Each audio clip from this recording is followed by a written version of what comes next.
V-Care Hair and Skin Clinic AFT Activated Follicular Transplant என்ற அதிநவீன procedure மூலம் பாதுகாப்பான ஹேர் டிரான்ஸ்பிளான்ட் செய்திட V-Careக்கு கால் பண்ணுங்க.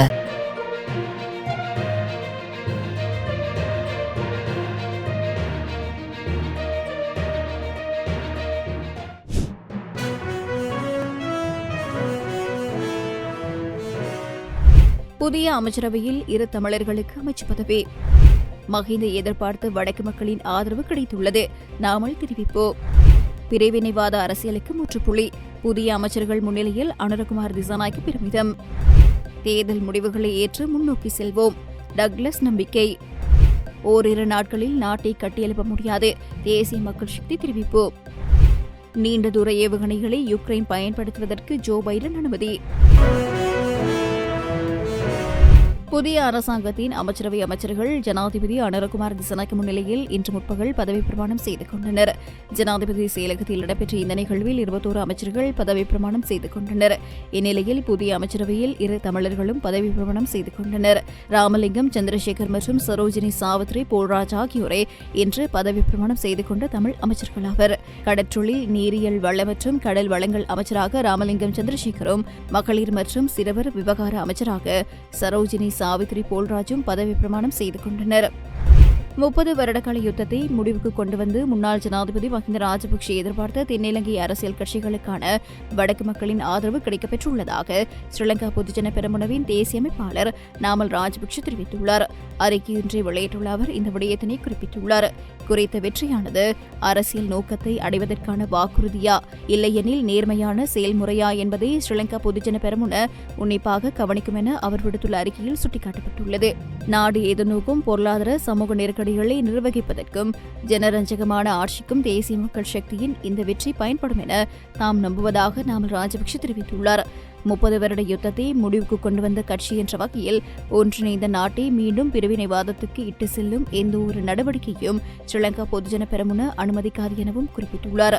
ஒரு ஜனரஞ்சக அரசியல் கட்சி என்ற வகையில் இறையாண்மையான நாட்டுக்கான தமது கொள்கையை வழி நடத்துவதற்கு அர்ப்பணிப்புடன் உள்ளதாகவும் ஜனரஞ்சக நடவடிக்கைகளுக்கு தயங்காமல் அரசாங்கத்துடன் இணைந்து பணியாற்ற எதிர்பார்ப்பதாகவும் ஸ்ரீலங்கா பொதுஜன பெரமுனவின் தேசிய அமைப்பாளர் நாமல் ராஜபக்சே தெரிவித்துள்ளார். இலங்கையின் வரலாற்றில் அரசியல் வரைபடம் மாற்றமடைந்துள்ளது. பிரிவினை அரசியல் இனியும் தேவையில்லை என்பதை இத்தேர்தல் நிரூபித்துள்ளதாக ஜனாதிபதி அனுரகுமார் திசாநாயக்க தெரிவித்துள்ளார். இன்று முற்பகல் ஜனாதிபதி செயலகத்தில் புதிய அமைச்சரவை ஜனாதிபதி தலைமையில் பொறுப்பேற்றுக் கொண்டது. இதனையடுத்து புதிய அமைச்சரவையில் முன்னிலையில் உரையாற்றும் போது அவர் மேற்கண்டவாறு குறிப்பிட்டுள்ளார். இங்கு தொடர்ந்தும் தெரிவிக்கையில், பொது தேர்தலின் போது தேசிய மக்கள் சக்திக்கு பலமான ஆணையை வழங்கிய அனைத்து மக்களுக்கும் எமது நன்றிகள். பொதுமக்களின் எதிர்பார்ப்புகளையும் அபிலாஷைகளையும் நிறைவேற்றுவதே அரசாங்கத்தின் பொறுப்பாகும். அமைச்சர்களுக்கு வழங்கப்பட்டுள்ள வரம்பற்ற அதிகாரத்தை பொறுப்புடன் கையாள வேண்டும்.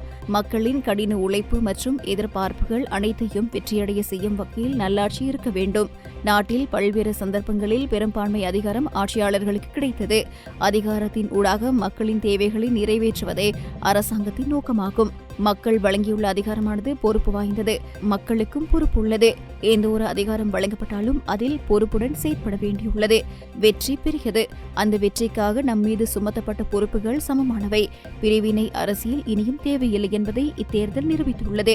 இலங்கையின் அரசியல் கலாச்சாரம் நீண்ட காலமாக வடக்கை தெற்குக்கு எதிராகவும் அதற்கு நேர்மாறாகவும் நிறுத்தும் முயற்சிகளால் வரையறுக்கப்படுகிறது. இருப்பினும் பிளவுபடுத்தும் அரசியல் இனியும் ஆட்சி செய்யாது என்பதை இந்த தேர்தல் காட்டுகிறது. இது அனைத்து மக்களின் அபிலாஷைகளையும் வெற்றிகரமாக ஒரே மையத்துக்கு கொண்டு வந்துள்ளது. தேசிய மக்கள் சக்திக்கு வலுவான அனைத்து ஆணையை வழங்க முயற்சித்து அனைத்து மக்களுக்கும் நன்றிகளை தெரிவித்துக் கொள்கின்றேன். தேசிய மக்கள் சக்தியின் அபிலாஷைகளை நிறைவேற்றுவதற்கு அனைத்து மக்களின் ஆதரவும் தேவை. இதன் பின்னர் நாம் வெற்றிகரமான முறையில் அனைத்து வேலை திட்டங்களையும் முன்னெடுப்பதற்கு எதிர்பார்த்துள்ளோம். இலங்கையை மறுமலர்ச்சி யுகத்துக்கு கொண்டு செல்ல வேண்டும் என அவர் குறிப்பிட்டுள்ளார். தேர்தல் முடிவுகளை சவாலாக ஏற்று முன்னோக்கி செல்வோம் என ஈழ மக்கள் ஜனநாயக கட்சியின் உறுப்பினர்களுக்கு செயலாளர் நாயகம் டக்ளஸ் தேவானந்தா நம்பிக்கையூட்டியுள்ளார். நடந்து முடிந்த தேர்தல் முடிவுகள் EPDP கட்சியின் அடுத்த கட்ட நகர்வுக்கு சிறந்த வலுவூட்டலை தந்துள்ளதாக தெரிவித்துள்ள கட்சியின் செயலாளர் நாயகம் டக்ளஸ் தேவானந்தா, தேசிய நல்லிணக்கம் குறித்த தெளிவூட்டல் மக்களுக்கு சரிவர வழங்கப்படாமையும் எமது கட்சிக்கு எதிராக திட்டமிட்டு பரப்பப்பட்ட அவதூறுகளுமே பின்னடைவுக்கு காரணம் எனவும் தெரிவித்துள்ளார். அத்துடன் இந்த தேர்தலில் ஏற்பட்ட பின்னடைவுக்கான காரணங்களை கட்சி செயற்பாட்டாளர்கள் ஒவ்வொருவரும் சுய விமர்சனம் செய்து திருத்திக் கொள்வதன் மூலம் எதிர்காலத்தை நோக்கி இன்னமும் வலிமையுடன் பயணிக்க தயாராக வேண்டும் எனவும் குறிப்பிட்டுள்ளார். மேலும் தேர்தலுக்கு முன்னர் EPDPக்கு எதிராக முன்னெடுக்கப்பட்ட பிரச்சாரங்களுக்கு அப்பால் தேர்தலுக்கு பின்னரும் வெளியாகின்ற காழ்ப்புணர்வு மற்றும் போலி பிரச்சாரங்கள் குறித்து உண்மைகளை நாடளாவிய ரீதியில் தெளிவுபடுத்த வேண்டிய கட்டாய கடமை கட்சியின் செயற்பாட்டாளர்களுக்கு இருப்பதாகவும் அவர் வலியுறுத்தியுள்ளார். 1-2 நாட்களில் நாட்டை கட்டியெழுப்ப முடியாது என தேசிய மக்கள் சக்தி தெரிவித்துள்ளது. தேசிய மக்கள் சக்தியின் புதிய நாடாளுமன்ற உறுப்பினர் சமந்த வித்யாரத்ன இந்த விடயத்தினை தெரிவித்துள்ளார். 76 வருடங்களாக அளிக்கப்பட்ட இந்த நாட்டை ஒரு வருடத்திலேனும் மீட்க முடியாது என அவர் குறிப்பிட்டுள்ளார். நாட்டை கட்டியெழுப்பும் நடவடிக்கை அரசாங்கத்தினால் மட்டுமே செய்யக்கூடிய விடயமல்ல எனவும் சுட்டிக்காட்டியுள்ளார். நாடாளுமன்ற தேர்தல் வெற்றியின் பின்னர் மக்களுக்கு நன்றி பாராட்டும் நிகழ்வில் பங்கு பற்றிய போது அவர் இந்த விடயத்தினை குறிப்பிட்டுள்ளார். பாரிய அளவிலான மோசடிகள் தொடர்பில் விசாரணை நடத்தி நடவடிக்கை எடுக்கப்படும் எனவும் அவர் தெரிவித்துள்ளார். ரஷ்யாவை தாக்குவதற்கு அமெரிக்கா வழங்கிய நீண்ட தூர ஏவுகணையை யுக்ரைன் பயன்படுத்துவதற்கு அமெரிக்க ஜனாதிபதி ஜோ பைடன் அனுமதி வழங்கியுள்ளார். அமெரிக்க அதிகாரி ஒருவர் இதனை உறுதி செய்துள்ளதாக வெளிநாட்டு ஊடகங்கள் தெரிவித்துள்ளன. பல மாதங்களாக யுக்ரைனின் ஜனாதிபதி விளாடிமிர் ஜெலன்ஸ்கி ATACMS எனப்படும் ஏவுகணைகள் மீதான கட்டுப்பாடுகள் நீக்கப்பட வேண்டும் என வலியுறுத்தி வருகிறார். இந்நிலையில் தற்போது யுக்ரைனுக்கு தமது சொந்த எல்லைகளுக்கு வெளியே தாக்குவதற்காக அமெரிக்காவினால் அனுமதி வழங்கப்பட்டுள்ளது. அதே நேரம் தமக்கு எதிரான போரில் யுக்ரைன் மேற்கத்திய நாடுகளின் நீண்ட தூரம் தாக்கும் ஏவுகணைகளை பயன்படுத்துமாயின் அது நேட்டோ ராணுவ கூட்டணி நேரடியாக போரில் பங்கேற்பதாக அமையும் என ரஷ்ய ஜனாதிபதி விளாடிமிர் புட்டின் முன்னதாக எச்சரித்துள்ளமை குறிப்பிடத்தக்கது.